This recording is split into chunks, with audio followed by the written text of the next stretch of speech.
করুণার আধার তুমি, চিরমহিয়ান তুমি, দিয়েছ নাজাতের আল কোরআনুল করিম। أعوذ بالله من الشيطان الرجيم. بسم الله الرحمن الرحيم. إن الذين آمنوا وعملوا الصالحات وأقاموا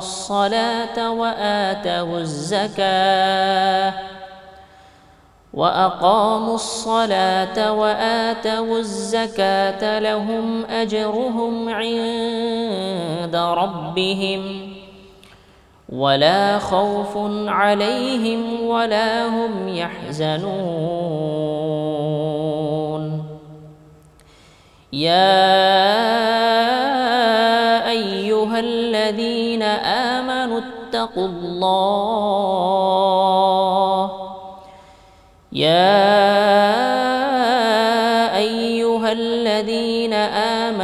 اتقوا الله وذروا ما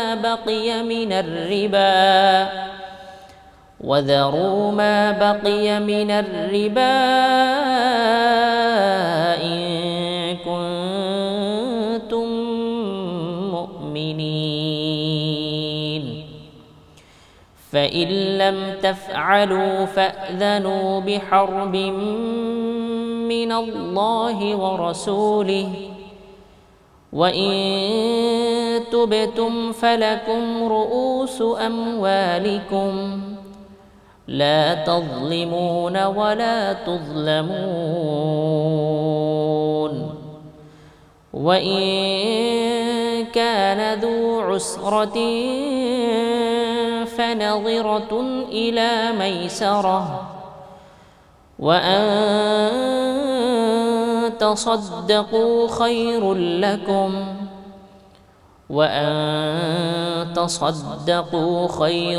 لكم إن كنتم تعلمون. صدق الله العظيم. আল-কুরআনুল কারীম।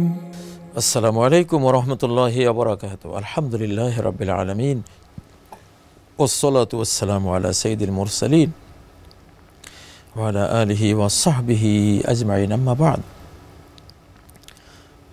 প্রিয় দর্শক শ্রোতা ভাই বোনেরা, আশা করি আপনারা সকলেই কল্যাণ মতো আছেন।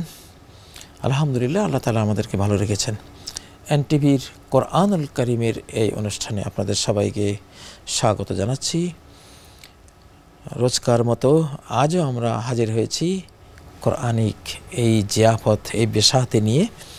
আল্লাহ তাআলা আমাদের প্রত্যেককে কোরআন শিখে আমাদের সিনাকে আলোকোদ্ভাসিত করার, জীবনকে ধন্য করার, আমাদের পরিবার, সমাজ, রাষ্ট্র, এই পৃথিবীকে আলোকিত করার তৌফিক দান করুন।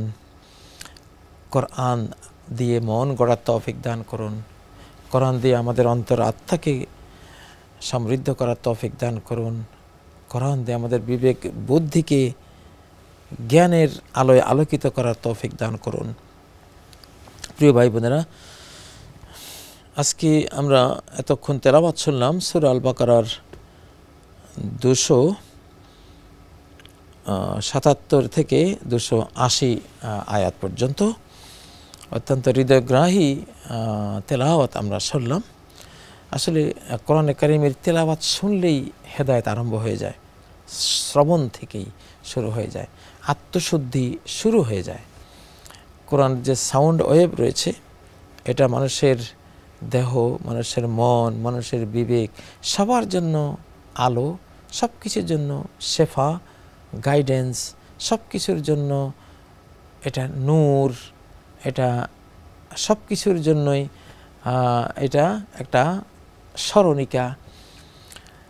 কোরআনের যে 52টি নাম রয়েছে, বিভিন্ন নাম রয়েছে, আয়াত পড়লেই সে নামগুলোর যেই বৈশিষ্ট্য বা যে বক্তব্য আপনি কোরআনে খুঁজে পাবেন যে হ্যাঁ এই নামের, এই কোরআনের নাম নূর, তাইলে আমি এই যে ঠিকই তো আমি জ্ঞানের আলো পাচ্ছি, আমার হৃদয় নুরানি হচ্ছে, আমার হৃদয় আমার মন আলোকিত হচ্ছে। তো আমরা সুললিত কণ্ঠে এতক্ষণ তেলাওয়াত শুনলাম, এবারে আমরা যাচ্ছি শব্দানুবাদে। আউযু বিল্লাহি মিনাশ শাইতানির রাজিম। ইন্নাল্লাযীনা আমানু, নিশ্চয় যারা ঈমান এনেছে, ঈমান ভক্তি বিশ্বাস, ভক্তি বিশ্বাস হৃদয়ে যারা লালন করেছে, পোষণ করেছে, ও আমিলু, আর করেছে as-সালিহাত, সৎকর্মসমূহ। ঈমানের আলোকে কি কি সৎকর্ম আছে জেনে নিয়ে সৎকর্মগুলো সম্পন্ন করেছে। ও আকামু, এবং এস্টাবলিশড করেছে, প্রতিষ্ঠা করেছে as-সালাহ, সালাত। ও আতাউজ যাকাহ, আর দান করেছে যাকাত। লাহুম আজরুহুম, তাদের জন্য রয়েছে তাদের পুরস্কার, ইনদা রাব্বিহিম, তাদের রবের কাছে।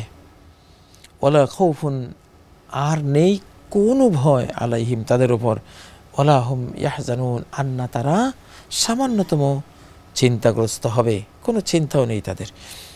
ইয়া আইয়ুহাল্লাযীনা আমানু, ওহে তোমরা যারা ঈমান এনেছো, ইত্তাকুল্লাহ, আল্লাহকে ভয় করো, আল্লাহর কাছে আশা করো। ওয়াযারু মা বাকিয়া মিনার রিবা, আর বর্জন করো মা বাকিয়া, যা অবশিষ্ট রয়েছে, মিনার রিবা, সুদ থেকে, সুদের যা অবশিষ্ট আছে, সুদের হারামের আয়াত নাযিল হওয়ার পরে এখনও যা রয়ে গেছে, বর্জন করো। ইন কুনতুম মুমিনিন, যদি তোমরা ঈমানদার হও। ফাইল্লাম তাফআলু, যদি এটা বর্জন না করো অবশিষ্ট সুদ, ফাজানু, তাহলে তোমরা ডিক্লার দাও, ঘোষণা দাও, বিহারবিন, যুদ্ধের, মিনাল্লাহি ওয়া রাসূলি, আল্লাহর আল্লাহ রাসূলের পক্ষ থেকে, যে আল্লাহর আল্লাহ রাসূল তোমাদের সাথে এখন যুদ্ধ করবেন, কেন সুদ বর্জন করলে না। ও ইন তুবতুম, আর যদি তোমরা তাওবা করো, ফিরে আসা সুদ থেকে, ফালাকুম, তাহলে তোমাদের জন্য থাকবে রুউস আমওয়ালিকুম, তোমাদের সম্পদের মূলধন, মূল পুঁজিটা তোমরা পাবে, বাড়তিটা না, যেটা সুদ ধার্য করে রেখেছ সেটা না।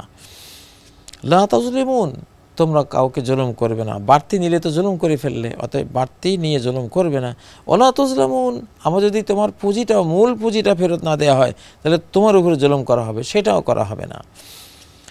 ওয়া ইন কানা যু উসরাতিন ফানাযিরাতুন ইলা মাইসারা, আর যদি যিনি সুদ গ্রহীতা বা সুদ যিনি সুদ ভিত্তিক ঋণ যিনি গ্রহণ করেছেন, তিনি যদি অসচ্ছল হন, কঠিন দায়গ্রস্ত হয়ে যান, ফানাযিরাতুন ইলা মাইসারা, তাহলে ইন্তজার করতে হবে, অপেক্ষা করতে হবে তার স্বাচ্ছন্দ্য পর্যন্ত, তাকে প্রেসার দেওয়া যাবে না যতক্ষণ না তার হাতে টাকা না আসে, সম্পদ না আসে। ওয়ান তাসাদ্দাকু, আর দান করা, খায়রুল লাকুম, তোমাদের জন্য অনেক উত্তম। ইন কুনতুম তা'লামুন, যদি তোমরা জানো, যদি জ্ঞান থাকে, তাহলে বুঝতে পারবে দান করা কতই না উত্তম। আসলে সুদের বিরুদ্ধে এই আয়াতগুলোতে আল্লাহ তাআলা কথা বলছেন। প্রথম আয়াতে আল্লাহ তাআলা তাকওয়া ডাক দিয়েছেন। তাকওয়া জিনিসটা কি? তাকওয়া হলো আল্লাহর কাছে পুরস্কারের আশা করা আর আল্লাহর শাস্তিকে ভয় করা। আশা আর ভয়, এই দুইয়ের সমন্বয় হলো তাকওয়া। সূরা আশ-শামসের মধ্যে ফাআলহামাহা ফুজুরাহা ওয়া তাকওয়াহা, মানুষকে কোনটা ফাজেরি কোনটা ফাসিকি এটাও ইলহাম করেছেন, জানিয়ে দিয়েছেন গোপনে, আর কোনটা তাকওয়া এটাও জানিয়ে দিয়েছেন। সেখানে ফাজেরি ফাসিকি মানে দুনিয়াদারি, আখিরাত ভুলে দুনিয়াদার হয়ে গেছে, শুধু দুনিয়া দুনিয়া করে, দুনিয়া চায়। তো এটা তো মারাত্মক জিনিস। এটা হলো ফুজুর বা ফাসিকি। আর তাকওয়া কি? সে আখিরাত চায়, আখিরাতমুখী মানুষ, দুনিয়া যতটুকু তার প্রয়োজন এইটুকু সে ঠিক রাখে। সে হাজার লক্ষ কোটি টাকার মালিক হলেও সে ভোগী হয়ে যায় না, সম্পদ উপার্জনের অর্থ তো ভুগি হয়ে যাওয়া নয়, সেবা করা। আমার যেটুকু প্রয়োজন সেটুকু রেখে বাকিটা আমি ব্যয় করব, দান করব। তো এখানে আল্লাহ তাআলা যেটা বলছেন যে ইন্নাল্লাযীনা আমানু ওয়া আমিলুস সালিহাতি ওয়া আকামুস সালাহ, যারা ঈমান আনলো এবং সৎকর্ম করলো। ঈমান, ঈমান আরবি আমন আমান থেকে উৎপন্ন একটি শব্দ, নিরাপদ হয়ে যাওয়া। আপনি ঈমান আনলেন, আপনি জাহান্নামের আগুন থেকে নিরাপদ হয়ে গেলেন। আপনি ঈমান আনলেন, কবরের আযাব থেকে নিরাপদ হয়ে গেলেন। আপনি ঈমান আনলেন, দুনিয়ার কোনো বড় ধরনের ধ্বংসযজ্ঞ থেকে আপনি নিরাপদ হয়ে গেলেন। এজন্য বিশ্বাসকে, ভক্তি বিশ্বাসকে ঈমান বলা হয়, নিরাপদ হয়ে যাওয়া। আবার আল্লাহকেও নিরাপদ করে দিলেন আপনার কুফরি থেকে, আপনার শিরিক থেকে, আপনার বেঈমানি থেকে, মুনাফিকি থেকে। এই অর্থেও ঈমানকে ঈমান বলা হয়। আচ্ছা, ইন্নাল্লাযীনা আমানু ওয়া আমিলুস সালিহাতি। আর এখন ঈমান আনলে, ঈমানের চারা গাছকে হৃষ্টপুষ্ট রাখতে হলে কিছু তো পানি দিতে হবে, সেটা হলো সৎকর্ম। সালাত একটা সৎকর্ম, এটা করবেন। তারপরে জিকির করা সৎকর্ম, এটা করবেন। হজ করা সৎকর্ম, এটা করবেন। সিয়াম পালন করা সৎকর্ম, এটা করবেন। আচ্ছা, ও আমিলুস সালিহাত। তো এখানে আমলে সালিহাতের কিছু নমুনা এখানে দিচ্ছেন। একটা হলো শারীরিক ইবাদতের মধ্যে যেটা একেবারে সর্বোচ্চ, সেটা হলো সালাত। ও আকামুস সালাহ, সালাতকে কায়েম করলো, মানে এটার ফরজ, ওয়াজিব, সুন্নত, নফল সব ঠিক রেখে সালাতটা আদায় করলো, এটা একটা কায়েম করা। অথবা সালাত, প্রত্যেক সালাতকে তার সময় মতো, জোহরকে জোহরের সময়, আসরকে আসরের সময়, মাগরিবকে মাগরিবের সময় আদায় করলো, এটা একামতুস সালাহ, সালাতকে কায়েম করলো সে। তেমনিভাবে আয়াতগুলোতে কি বলা হচ্ছে, সূরা ফাতিহা কি বলা হচ্ছে, তাসবির মধ্যে রুকুতে কি বলা হচ্ছে, সেজদার তাসবিতে কি বলা হচ্ছে, এটা জেনে বুঝে সালাত পড়া, এটাও একামতুস সালাহ, এটা একামতুস সালাহ। আর আরেকটা হলো মনটাকে হাজির রেখে। এমন তো নয় যে আমি সালাতে দাঁড়ালাম, মনটা চলে গেল বাজারে, শয়তান তো ওইটা করে, ওইটা হলে তো একামতুস সালাহ হলো না। মনটা সালাতের মধ্যেই নিবদ্ধ রেখে আদায় করা, এটা হলো আকামুস সালাহ। তো আসলে আসসালাহ সিলাতুন বাইনাল আবদি ওয়া রাব্বিহি, সালাত হলো সেলা, সম্পর্ক, রিলেশনশিপ। কার সাথে? আল্লাহর সাথে বান্দার, বান্দাবান্দির সম্পর্ক সালাতের মাধ্যমে আল্লাহর সাথে নিরূপণ হয়ে থাকে। এই জন্যই সালাতের গুরুত্ব সবচেয়ে বেশি। সূরা আল বাকারার 277 নম্বর আয়াতে ছিলাম। এই আয়াতে কি কি আলোচনা করা হয়েছে সেগুলো আমরা বলছিলাম। তো সালাতের কথা, তো সালাত হলো শারীরিক ইবাদতের মধ্যে সর্বোচ্চ। ফাইন কুবিলাত সালাতুহু কুবিলাত সাইরু আমালি, যার সালাত কবুল হবে তার যাকাত, হজ, সিয়াম, দান, সাদাকা, জেহাদ, যুদ্ধ সব কবুল হবে। ওয়াইন রুদ্দাত সালাতুহু রুদ্দাত সাইরু আমালি, যদি তার সালাত রদ হয়ে যায়, বাতিল হয়ে যায়, তার সমস্ত আমল বাতিল হয়ে যাবে। কত সিরিয়াস কথা!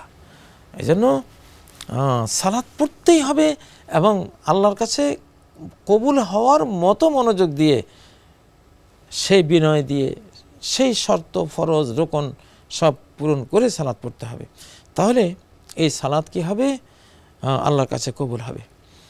ও আতাউজ যাকাহ, তো সালাত হলো স্রষ্টা সৃষ্টির সম্পর্ক।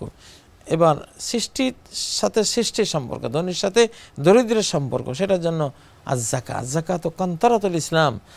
ইসলাম একটি পুল নির্মাণ করেছে, ব্রিজ নির্মাণ করেছে গরিব আর ধনীর মাঝখানে, ধনী গরিবের মাঝখানে একটা ব্রিজ হলো এই যাকাত।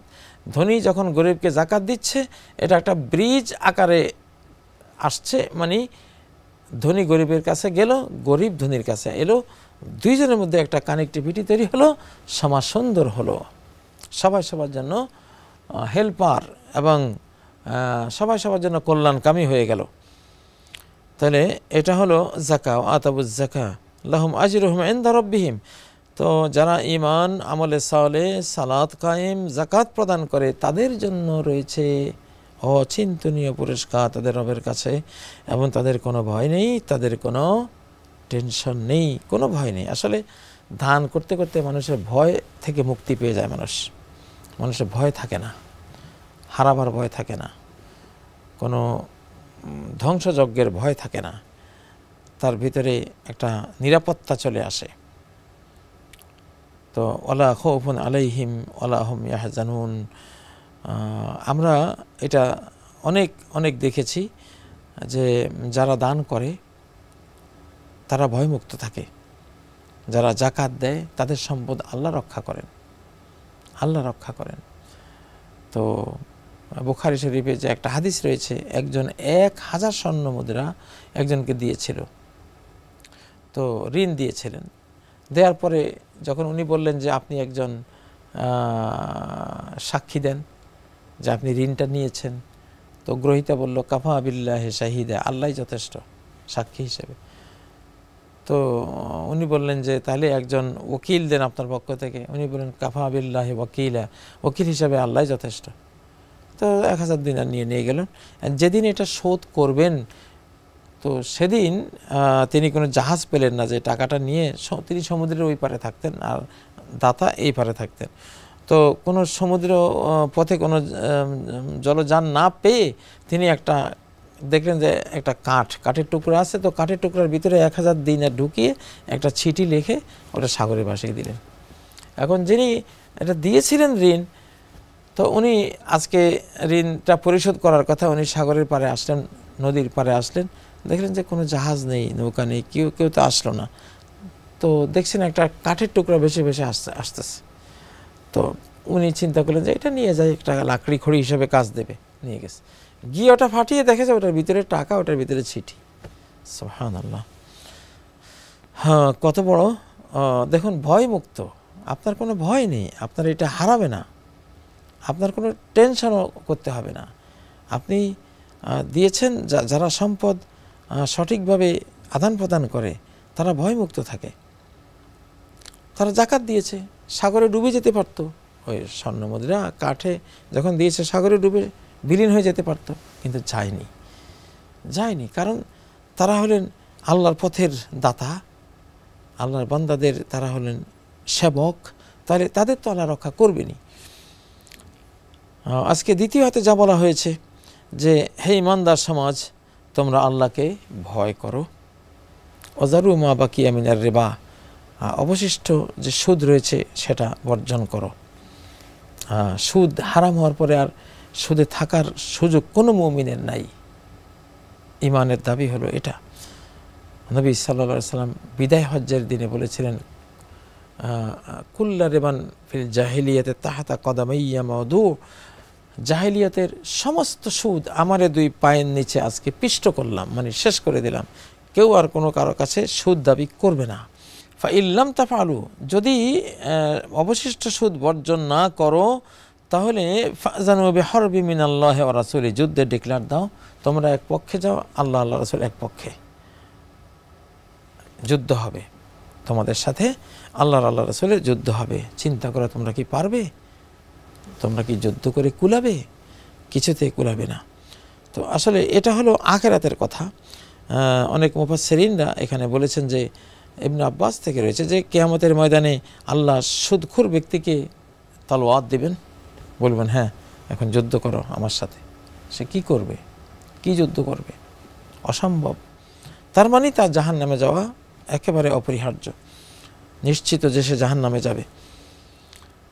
ফাইল্লাম তাফআলু ফাযানু বিহারবিম মিনাল্লাহি ওয়া রাসূলি, তাহলে এটা হলো কি, আমরা যখনই সুদ খাবো তার অর্থ হলো আমরা আল্লাহর বিরুদ্ধে যুদ্ধ ডিক্লেয়ার দিয়ে বসে আছি, আল্লাহর বিরুদ্ধে আমরা যুদ্ধ ঘোষণা করছি। আসলে হারামের মধ্যে যে কোনো আরাম নেই, সুদের মধ্যে কোনো বারাকা নেই। তো এই সুদটা ঢুকিয়েছে আমাদের মধ্যে কারা?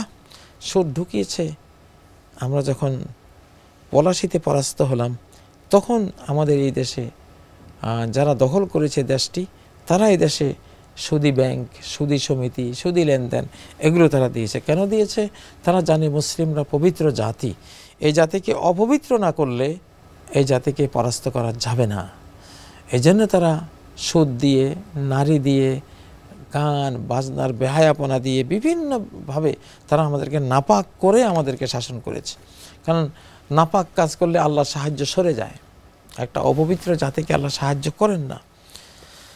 তো সেজন্যই তারা এগুলো করেছে। এগুলি যুদ্ধ, আল্লাহর বিরুদ্ধে যুদ্ধ ঘোষণার শামিল। ওয়া ইন তুবতুম ফালাকুম রুউস আমওয়ালিকুম, আর যদি তোমরা তওবা করো, অবশিষ্ট সুদও যদি তোমরা বর্জন করার জন্য আল্লাহর দিকে ফিরে আসো এবং বর্জন করো, তাহলে তোমাদের মূলধনটা ফেরত পাবে। বাড়তি যেটা সুদ চক্রবৃদ্ধি হারে বা এমনি যে সুদটা এসেছে জমা হয়েছে তোমার টাকার অঙ্কের সাথে, সেটা বাদ। ফালাকুম রুউস আমওয়ালিকুম লা তাজলিমুনা ওয়া লা তুজলামুন, তোমরা জুলুম করতে পারবে না কাউকে সুদ নিয়ে। আবার তোমাদের মূলধনও সুদ নিয়েছো এই জন্য বা সুদি লেনদেন করেছো এই জন্য মূলধনও বাতিল করে দিয়ে তোমাদেরকেও জুলুম করা হবে না। জুলুমের কোনো স্থান ইসলামে নেই। তো এই কথা এখানে আল্লাহ তাআলা বলেছেন, ওয়া ইন কানা যু উসরাতিন ফানাযিরাতুন ইলা মাইসারা। আজকের সর্বশেষ আয়াতে যেটা বলা হয়েছে যে সুদ যে গ্রহণ করেছে, সুদ ভিত্তিক ঋণ নিয়েছে, 1 লক্ষ টাকা নিয়েছে, হয়তো তোমাকে প্রতি মাসে 2500 3000 টাকা দিতে হবে, এখন এটা হচ্ছে বাধ্য। তো ইনকান আজ ওসরা, এখন তার সচ্ছলতা নেই, আসলে বাড়তি টাকা তোমাকে দেবে এমন কোনো তার অ্যাবিলিটি নেই। তাহলে ইনকান আজ ওসরাতিন ফানাযিরাতুন ইলা মাইসারা, তখন দেখতে হবে তার স্বাচ্ছন্দ্য আসা পর্যন্ত, তার অর্থনৈতিক প্রবাহ যতদিন ঠিক না হচ্ছে, সে যতদিন সচ্ছল না হচ্ছে, তার পারিবারিক ভরণ পোষণ ইত্যাদিতে তার ব্যাগ পেতে হচ্ছে না, এমন পরিস্থিতি যখন তার তৈরি হবে, তখন তার কাছে তোমরা দাবি করবে যে ঠিক আছে আপনি এখন মূলধনটা ফেরত দেন। এটা মূলধনের কথা চলছে। ইনকানা যু উসরাতিন ফানাযিরাতুন ইলা মাইসারা, মাইসারা পর্যন্ত তাকে অবকাশ দিতে হবে। যে কোনো ঋণের ক্ষেত্রে আমরা অনেক সময় একজন ঋণ নিয়েছে, ঋণ নেওয়ার পরেও তিনি কিন্তু জেনুইন একজন অক্ষম ব্যক্তি, মিসকিন ফকির ব্যক্তি, সে দিতে পারছে না, তার হয়তো টাকা আছে, মানুষের হাতে আছে, সেই মুহূর্তে পাচ্ছে না, এই সময় তাকে সময় দেওয়া কিন্তু ওয়াজিব, ওয়াজিব মানে ফরজ। ফানাযিরাতুন ইলা মাইসারা ওয়া আন তাসাদ্দাকু খায়রুল লাকুম ইন কুনতুম তা'লামুন, আর দান করাই উত্তম যদি জানো। ঠিক আছে, আপনি দিতে পাচ্ছেন না, থাক, এটা আমি ছেড়ে দিলাম। আপনি যদি তার ঋণ মওকুফ করে দেন, আল্লাহ তো আপনার ঋণ মওকুফ করে দিতে পারেন। আপনি যদি তাকে ক্ষমা করে দিতে পারেন, এমন হাদিস তো আছে সহিহ বুখারী মুসলিমে, যে একজন এইভাবে ঋণ দিত, সে তার কর্মচারীদেরকে বলে রেখেছে যে তোমার কাছে যারা বিত্তশালী তারা ঋণ নিলে সে যখন দেয় দিবে, পিড়াপিড়ি করো না। আর যারা দরিদ্র দিতে পারছে না তাদেরকে কখনো তুমি কিছু বলো না, না দিতে পারলে থাক, ওটা মাফ। কিয়ামতের ময়দানে এই লোক যখন উঠবে তখন তার আমল দেখা হবে, কোনো আমল নাই। আল্লাহ জিজ্ঞাসা করবেন তোমার কোনো নেক আমল আছে? সে বলবেন না, আমার কিছুই নেই। তখন আল্লাহ বলবেন হ্যাঁ, তোমার একটা নেক আমল আছে। কি সেটা? যে তুমি ঋণ দিয়া ধনীদেরকে বিরক্ত করতে না, আর অক্ষমদেরকে তুমি মাফ করে দিতা। তো তুমি আমার গোলাম হয়ে যদি আমার গোলামদের বান্দাবান্দিকে তুমি মাফ করতে পারো, আমি মালিক হয়ে কত পারি তোমাকে মাফ করতে, যাও আমি মালিক তোমাকে ক্ষমা করে দিলাম। প্রিয় বন্ধুরা, এগুলো তো শিক্ষা, মহৎ শিক্ষা আমাদের জীবনে। তো আল কোরআনের আজকের এই 3টি আয়াত থেকে আমরা যে প্রথমে সৎকর্ম ঈমানের কথা শুনলাম, এটা অবশ্যই আমাদের জীবনের মূল পাথেয়, এটা নিতে হবে। আর সুদ, যে কোনো সুদের সাথে জড়ানো থাকলে তওবা ইস্তেগফার করে এটা থেকে সরে আসতে হবে, নাহলে আল্লাহ রাসূলের সাথে যুদ্ধের শামিল এটা। আর তৃতীয় আয়াতে যেটা পেলাম, আমি কাউকে ঋণ দিলে তিনি অসচ্ছল হলে তাকে আমি পিড়াপিড়ি গালাগালি এগুলি করলে এটা হারাম হলো। এটা আমার উপরে ফরজ তাকে সময় দেয়া, ভাই যেদিন পারবা সেদিন দিও। আপনি তার ব্যাপারে সহজ থাকলেন, আল্লাহ আপনার ব্যাপারে দুনিয়া আখিরাতে সহজ থাকবে। আল্লাহ আমাদেরকে তৌফিক দান করুন কোরআনের এই মহৎ শিক্ষাগুলো নিজের জীবনে, সমাজে, রাষ্ট্রে চরিতার্থ করার, বাস্তবায়ন করার, প্র্যাকটিসিং মুসলিম হওয়ার। সুবহানাকাল্লাহুম্মা ওয়া বিহামদিক, আশহাদু আল্লা ইলাহা ইল্লা আনতা, আস্তাগফিরুকা ওয়া আতুবু ইলাইক। আসসালামু আলাইকুম ওয়া রাহমাতুল্লাহি ওয়া বারাকাতুহু। করুণার আধার তুমি দিয়েছ, সত্যের বাণী অসীম, চিরমহিয়ান তুমি, দিয়েছ নাজাতের আল কোরআনুল করিম।